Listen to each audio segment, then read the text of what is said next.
Hi, we'll be solving an inequality problem today. So if x lies between -12 and -2 and y lies between 3 and 6, then which of the following could be equal to xy? Now values for x and y are given to us and we need to find which of the following could be equal to xy. Let's start by writing the minimum and maximum value of both x and y, and let's try to find the product of both of them. So let's say x values are here and y values are here. So if you look at the minimum value of x and y, that means I have to take -12 and 3. And if you multiply both of them, you'll get the value of x into y as -36. If you look at the maximum value of x, which is -2, and minimum value of y, which is 3, and multiply both of them, so -2 into 3 will be -6.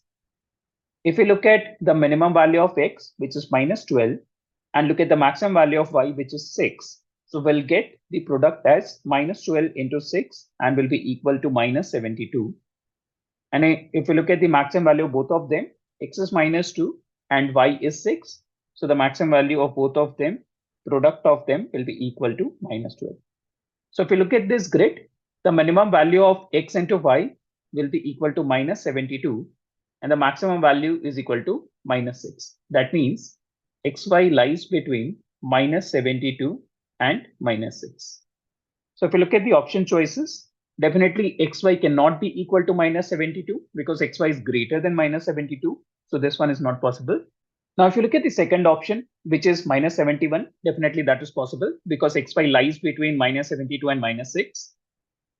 Now, if you look at the third option is -6. Definitely that is not possible because xy is actually less than -6. So only option number 2 is true. So answer will be option number B. Now, if you want to master the concepts of inequality, do check out the video provided in the description of this video, where I teach you the concepts of inequality from scratch. Hope you found the video useful and do share your comments on the video. Thank you.